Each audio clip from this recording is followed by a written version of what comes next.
Hello, this is Dr. Feast Price, and I'd like to continue our discussion this week by talking about the therapeutic stages of family therapy.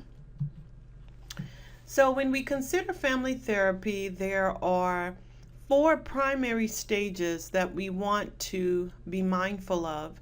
And the first stage is the pre planning phase. The second phase or stage is the initial session or sessions, because sometimes the initial sessions occur over two or more sessions, especially when it's a large family and there are multiple issues. The initial session might exist over a period of time, and so we'll talk more about the initial session and what it entails. There's also the middle phase of treatment, and as always, we conclude with a termination phase. So, as we consider the pre session planning and task phase of treatment, it begins at the moment of our first interaction. And so, oftentimes, I always believe that therapy begins when a person first calls in for services. So, if you are working in a facility where you have an administrative assistant who answers the telephone and talks to persons that are calling in for therapy, be mindful that you do have someone that has good interpersonal skills, that are warm and inviting, because really therapy begins when the client first calls in for services. If it's someone that is kind of cold and callous and not supportive, they don't have that encouraging way of communicating, that can lead to a person deciding, you know what, I don't think I'm really ready. I really don't want to do it. So the most advantageous way is if you, the therapist, are fortunate enough to receive the phone calls when people call in for therapy, because that's when you can begin to formulate the relationship, get to know the individual, and they'll give you a little bit of information about why they're calling. You also want to establish a professional but yet cordial atmosphere. So this not only occurs with the way in which you communicate, or your administrative assistant communicates with potential clients, but also when they come to your treatment facility, you want it to be a warm and inviting environment where people feel comfortable, they feel like they are wanting to be there. The atmosphere that your clients enter into is also very important.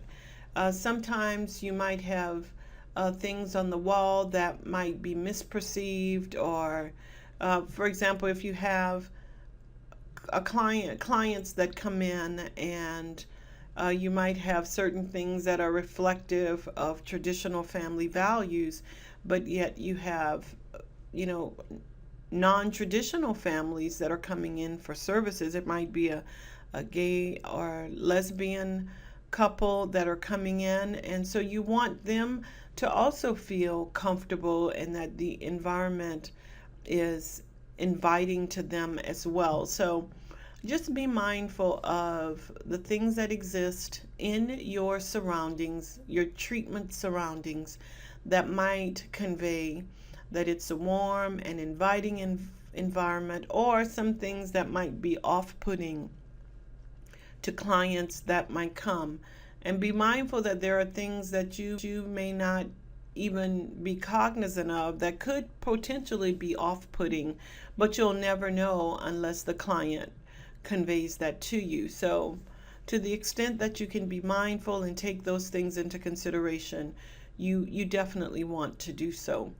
You want to obtain the name, the address, and the phone number of the caller. And this is before the initial session. So when people are calling, you also learn valuable information about parties involved in therapy by the person who's calling. Usually the person who calls is the one that has a vested interest in the therapeutic process. So be mindful of who's calling. You want to make sure that you get the address, the phone number of the caller. You want a concise statement of the problem. You don't want to begin doing treatment on the phone, but you want to have just some clear and concise statement of what the presenting problem is that precipitated them to call you for services. You want to find out the referral source of the client or the families, the history of whether they've been in treatment before, and their preferred payment. You don't want clients to come into your facility to determine that they will be paying by credit card or by insurance when you don't accept insurance as a form of payment. You only accept cash. So you want to make sure that certain ground rules or ground expectations are laid prior to the person even coming in. So you want to make sure that you are able to receive the call and you have positive interactions when they first contact your location. You want to give some thought about the office and the decor to make sure that it's a professional yet cordial and inviting environment. You want to obtain necessary information when the person calls, but you also want to not only know a concise statement of the problem, you want to determine whether they've ever been in treatment, and you want to talk about what the payment is. Let them know the rules of ethics say that you should let your client know as soon as feasibly possible what the payment is or what the fee is for service. And so that's a good time to do so when they call. Additional kinds of issues that must be taken into consideration during the pre-session or planning phase of therapy is you want to be aware of your tone and type of speech used. So you want to warm and engaging. You don't want to feel as though you're rushing the person off the phone, but you definitely don't want to get into therapy on the phone. So you want to be warm and engaging at the time the person calls. And if possible, you want to set the appointment to occur within 48 hours. The longer you wait to meet with the individual or the family, the more likely it is that they won't come in for services. So the appointment should be made within 48 hours. You want to begin drawing a hypothesis about the family dynamics from the telephone call. And as I said before, the person who actually calls in to establish therapy within that family, you can start beginning to understand who that person is within the context of the family and what their position is regarding the need for therapy. That all begins when you first get the initial call. You want to form a preliminary diagnosis of what is happening in the family. No, you don't want to rush to diagnose, but you want to have an idea just based upon that brief telephone conversation of what some of the problems are. So whether it might be substance abuse issues, various kinds of physical abuse issues, neglect, whatever the case might be, you want to begin drawing conclusions or hypotheses associated with the dynamics of the family. Additionally, in the pre-session planning and task phase, you want to be mindful of 3 critical questions that informs the case conceptualization. So what happened, which informs the initial diagnosis? Tell me what has happened to encourage you to contact my office for treatment. It's almost like, what's the catalyst? What's the straw that broke the camel's back? What is that key event that conveyed that you needed to come in for therapy?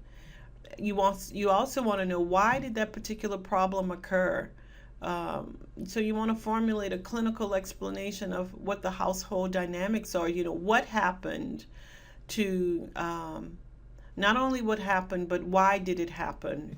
Is it because the person drinks too much, was in a car accident, there was a major argument where the police were called, or there was a major argument that resulted in the one party becoming physically aggressive? So you definitely want to understand why did it happen? So what happened? Why did it happen?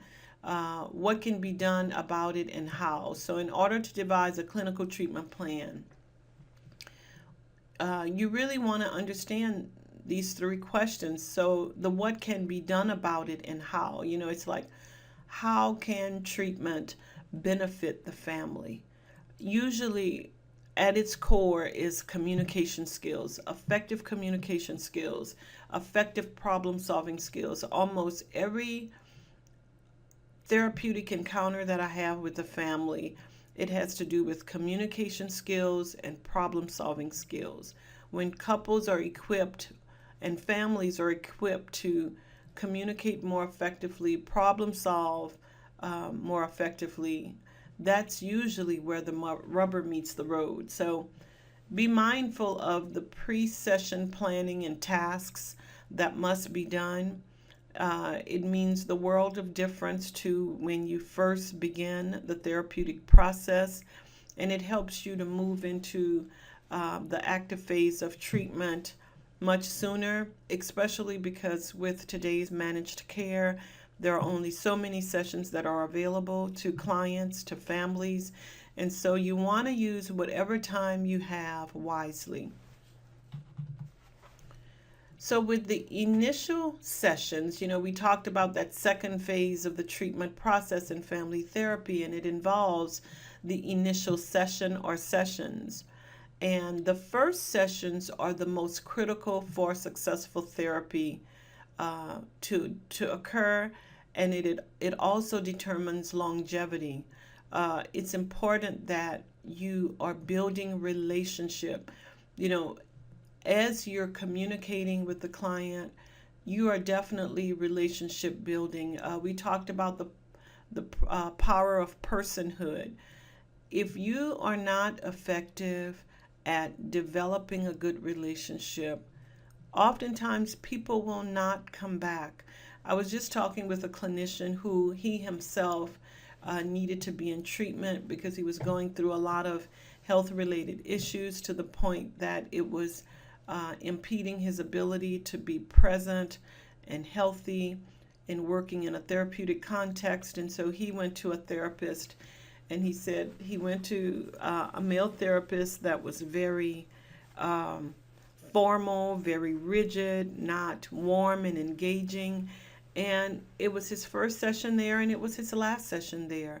So be mindful that in order to help people to see the value in themselves, the value in the treatment process, those interpersonal dynamics are very important. And in fact, research says that even if you haven't mastered certain skills and techniques, if you have at least good interpersonal skills, you can be effective in working with families.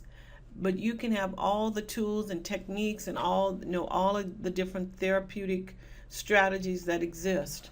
But if you are incapable of meeting your clients where they are, developing a warm, supportive, caring relationship where there is rapport, the extent to which you will be successful will be very limited. So the other important factor in therapy is structure. You want to give structure. So you want to teach them to be structured. You want to help direct them. So you want to know, tell me what you've tried in the past. What has worked? What makes you feel better? What hasn't worked? So helping them to identify some of the strategies of problem solving. The very first step in problem solving is acknowledging, number one, that there is a problem. Usually people come in for therapy because they recognize there is a problem. And once they recognize the problem, identifying the various aspects of the problem.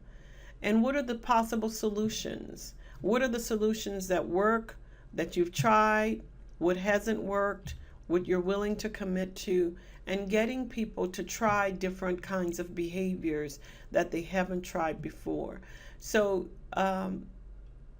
structuring the therapeutic session is always important. And I always begin therapy by reviewing what occurred the last session. At the last time we met, You communicated to me that you were feeling a particular way, that you were having problems eating, sleeping, and exercising. Tell me how you've been since we've met last. And then you go into, tell me about, there was some homework where you were required to do some things differently. How did that work? How are you feeling? And then helping them to evolve into the treatment phase. But you definitely want to start your initial sessions with structuring through teaching and directing, and most importantly, through developing rapport and a supportive relationship where there's mutual trust and respect. Also, in the initial sessions, there's something called joining the family, and we'll talk about some of the therapeutic orientations that believe that joining the family is very important.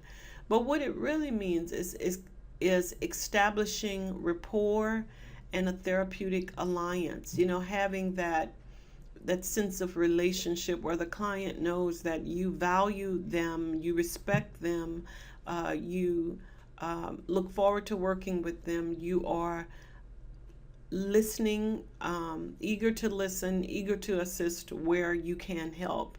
And so when you consider joining the family, establishing that rapport, the therapeutic alliance, that's really important. You also want to inquire about the members' perception of the family. How do each member perceive other members of the family, allowing them a space where they can feel comfortable being honest about what they're seeing and what they're experiencing. You also want to observe family patterns, observe, they call it the family dance. You want to understand some of the ebb and flow that exists within the family, some of the ways of negotiating. Who do people look to for certain kinds of guidance or resources? What's the family dance? And every family has nuances that are very unique to that particular family. You want to understand whether there are some subsystems, like whether there's a triangulation or a sense of relationship, an enmeshment between like the mother and the children where the father is excluded, or whether the father and the daughter and the mother's excluded. So you want to figure out what are some of the subsystems that exist within the family.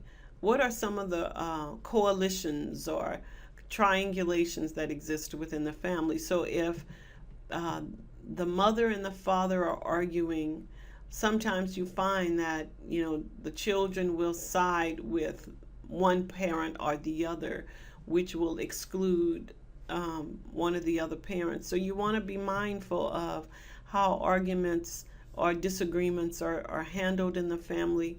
Who are the persons that are closest to each other, and if so, at what expense? You want to look at enmeshment. Are certain members, are parents enmeshed in the lives of their children, or children enmeshed in the lives of the parents to the place where there is no healthy boundaries? Or are family members, there's such distancing that exists within the family that there's no cohesion, no joining that exists within the family. So enmeshment, while enmeshment might be one extreme where the family is too close, too enmeshed, there's also the opposite extreme where there's the distancing, where the family is totally dispersed and there's no cohesion. Also in the initial session, which is the second phase of the family therapy treatment process, is assessing what needs to be done. What needs to be done in order for the family to achieve the goals that they have, the treatment goals, the therapeutic treatment goals? What has to be done? So you might say to the family members, I want each of you to tell me what are your goals for the family therapy, or write down so that they don't allow each other to influence each other. Say, you might give them each a piece of paper and say, I want you to write down what are your goals for treatment. And you give each person an opportunity to share what those goals are. And then you think of creative ways of meeting those goals. You want to also engender hope for change and overcoming resistance. Let them know that, what, this is the beginning of the transformation. The fact that you're here is the first step in overcoming whatever the problems are that exist in your family. So you want to help the family recognize that through the process of family therapy, it's opportunities for growth and change, and there is hope that is extended to the family, and that is at the very early stages. You want to impart the installation of hope to the family members. If there are issues of resistance, not every family member will come to therapy willingly. There might be some resistance that exists. And so understanding what the resistance is, help me to understand what's causing this resistance to being here. What are the issues associated with being in therapy? What are some of the boundaries that exist that people are resistant to changing? So boundary issues are also really important. Diffusing those boundaries and helping to forge relationships in ways that may have been limited before, and helping also the family to reframe some of the problems. So rather than focusing on all the problems, helping them to focus on what's good in their family. What are some of the benefits of the family? So helping them to reframe some of the problems rather than always focusing on the negatives. What are the positives?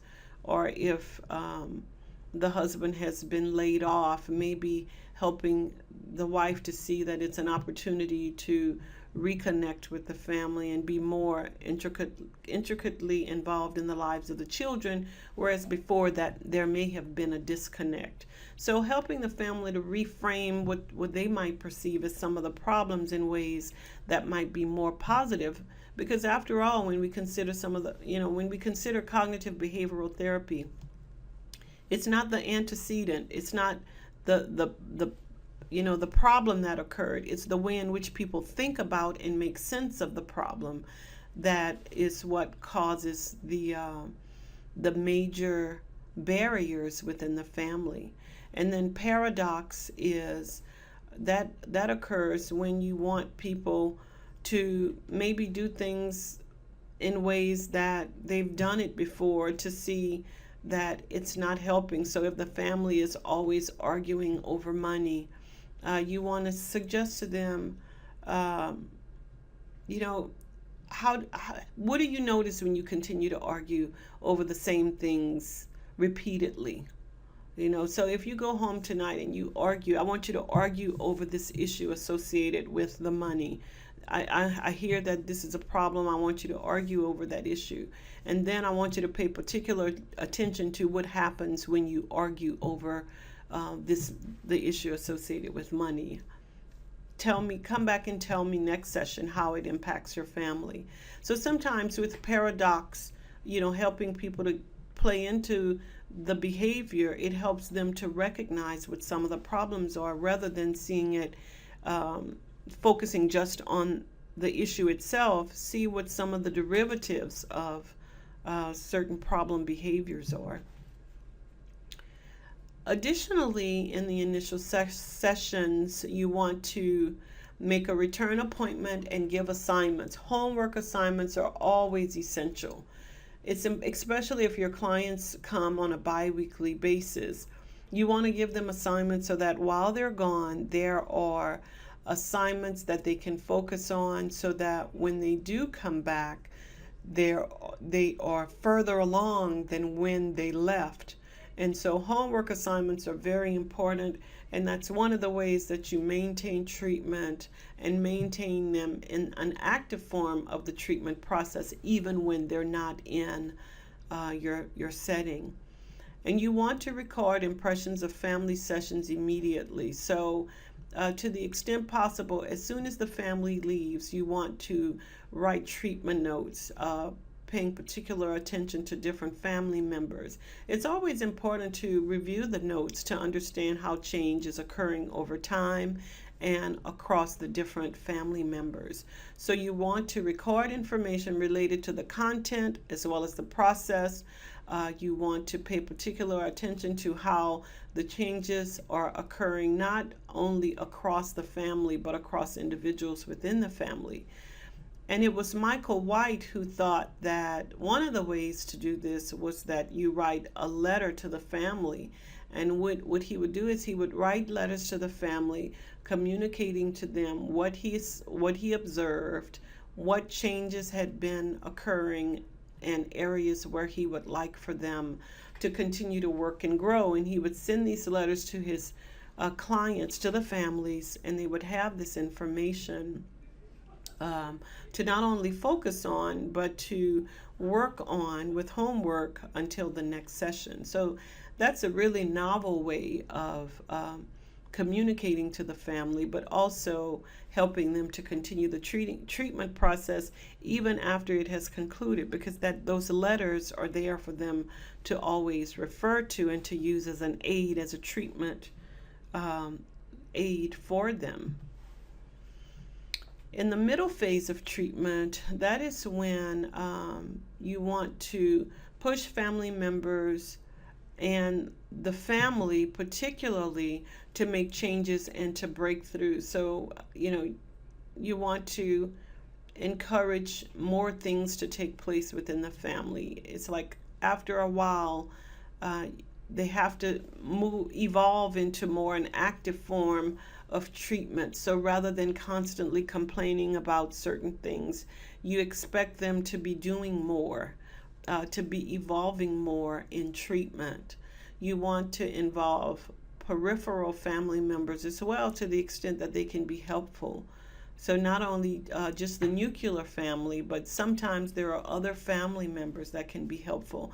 I worked with a single mother with her 2 daughters, but she also brought in her mother, because her mother was a very influential part of the lives of her as well as her children. And so extended family members are sometimes important in the therapeutic process, because they bring certain things whereby they can help the treatment process.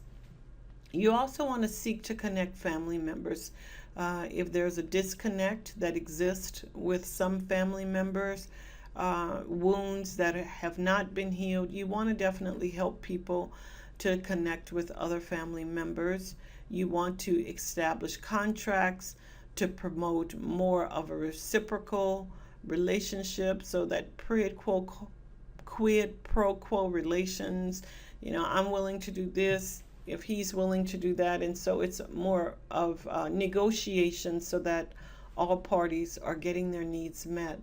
And it's more of an egalitarian relationship rather than that of a complementary nature where, one person gets the needs met but others don't. So sometimes you want to establish contracts which would allow all persons to get their needs met.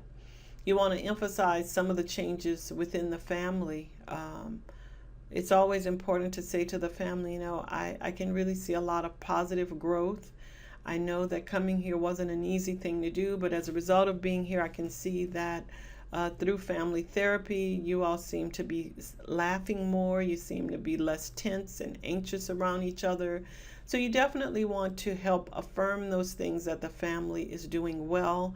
You want to bring attention and emphasis to some of the positive changes that they're seeing, which is very affirming for the family.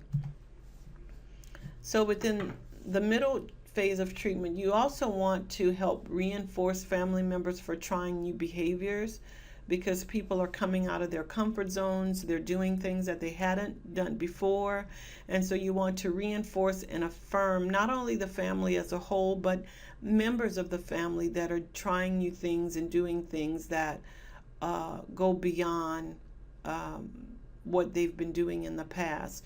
You must be an active therapist. You have to stay active. You have to stay present in the process.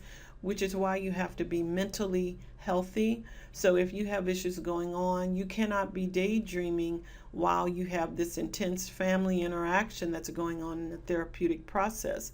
So as the therapist, you have to stay present, focused, and active in the treatment process. You want to link family with appropriate outside resources. If there are certain things that you know that exist within the community that might be helpful to the family members or certain members of the family, you want to make sure that you refer them to other kinds of resources that might be beneficial. And you want to focus on the process, not so much on the content, but on the process. And the process entails the goals. What are the ultimate goals of the treatment? Where are you trying to get the person to evolve to, the end point? So be mindful of the process and focusing on the extent to which persons are moving through the various phases of treatment. Humor is very important, and so to the extent possible, you want to interject humor. I think it's important to laugh with your clients. Some therapists are very stoic and they're kind of stern and rigid, and so they're not one to show emotions. But I think it's important to interject humor in the therapeutic process. So when things are happening and it might be funny and your client finds humor in it, it's okay to laugh with them. And you want to look for evidence of change in the family. And when you see evidence of change, you want to highlight that. You want to celebrate the change. You want to affirm the change that you see within the family as well as within the family members. And we recognize that just as there is a starting point and a midpoint in the therapeutic process, there's also an end point. So that's once the goals have been achieved, you are getting to the place where you are terminating the therapeutic process. And so this should be handled in a way that is planned and systematic. I don't believe that termination begins the last day of treatment, but it actually begins when you start to see evidence that change is taking place within the family. And so you remind them that, I can remember when you first came in, this is what I saw. Presently, I see you're making a lot of changes. And then you affirm for them that it'll be, you will feel good because you're seeing all the necessary changes that are needed for termination to take place. So you are helping them to recognize the positives as well as to know that termination is a part of the success of treatment, and they're mindful of it prior to the day of the ending of the treatment process. And so there are 4 primary steps that must be considered as it relates to termination. And the first step is at orientation. At orientation, you raise termination before it is implemented. So you help them to understand these are our treatment goals, and this is what I would like to accomplish before we meet the end of this therapeutic process. So at the beginning, you're telling them about termination, that it's a very important part of the therapeutic process. But as you terminate, you orient them to where things were when they first came in. When you first came into therapy, I recognize that some of the primary issues that existed within your family had to do with, and you discuss what the primary areas were, and you talk about some of the accomplishments, some of the growth and changes that you've seen in each of the family members as well as within the family overall. You discuss some of the long-term goals of the family that transcends the treatment process, encouraging them to maintain what they've learned and to avoid falling back into some of the pitfalls that existed previously. And you also want to encourage follow-up. So you might give them a 3-month follow-up, and there are times when people will come in for the follow-up appointment, and then there are times when they won't follow up, but you have to trust that while you have extended the opportunity for the follow-up, if persons choose not to come back, it's an indication that they're doing well. Not to say that they're not doing well when they come back for a follow-up appointment, but you can see their failure to come back for therapy as a positive. You also want to prevent any issues of relapse. So you want to say to the family that if problems occur or you begin to see issues that might have that might resemble things from the past and you can't resolve it as a family, you definitely want to come back for treatment. So you want to help to prevent relapse, and in doing so, follow-up appointments or returning for therapy is one of the best ways of doing that. So basically, thus far, we've talked about the 4 primary areas of treatment, excuse me, particularly with family therapy. And I hope that you find this information helpful, and you can, what I would suggest doing is, I make notes for myself, and I have to remind myself of key things that I always have to be mindful of as we are moving through the treatment process. And I'm always mindful of what the treatment goals are and how the process is evolving, so that by the time we reach however many sessions we have available to us, we have achieved the outcomes that we set out for. And of course, sometimes it takes longer than you anticipate, but you definitely want to have a roadmap that will assist you from getting where you are to the ultimate goals that the client is hoping to achieve. So in a nutshell, that summarizes some of the stages, the stages of family therapy, and I hope that you found this information helpful as we move forward with discussing additional issues specific to the family. Thank you for your attention, and I look forward to sharing additional information with you about family therapy.